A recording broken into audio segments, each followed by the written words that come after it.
Welcome to the News Hour. As we come on the air, a verdict tonight in one of the cases related to the 2020 election. Earlier this evening, a federal jury in Washington ordered Rudy Giuliani, Donald Trump's former campaign attorney, to pay $148 million to two former Georgia election workers for distress caused by lies he spread following the 2020 election.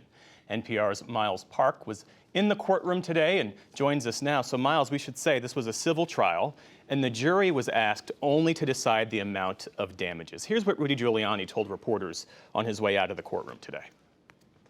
Very little I can say right now. I have to analyze this. Obviously, possibly we'll move for a new trial. Certainly we'll appeal. The absurdity of the number merely underscores the absurdity of the entire proceeding. So he's calling that number, the $148 million, absurd. How did the jury arrive at that number, and what message were they trying to send?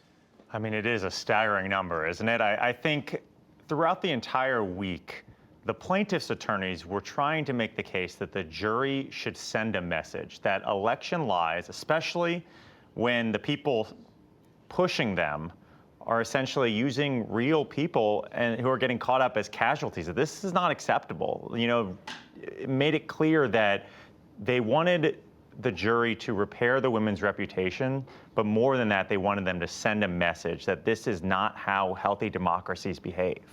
We heard from both Shaye Moss and Ruby Freeman, who were subject to Rudy Giuliani's lies about them. Here's what Ms. Freeman told reporters. Money will never solve all of my problems. I can never move back into the house that I called home. I will always have to be careful about where I go and who I choose to share my name with.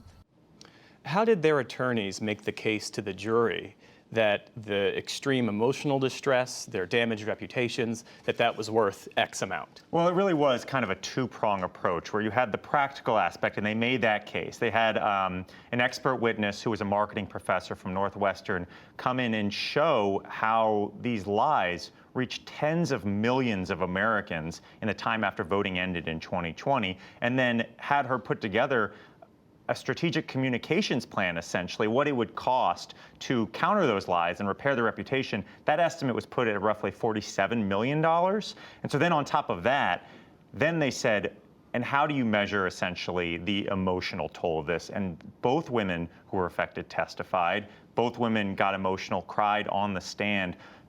The jurors and the public saw, I mean, more death threats than I could count. We heard racist voicemails that were left for these women that Shaye Moss's son reportedly heard. And so all of that was kind of taken into consideration when the jury was coming up with this $148 million number.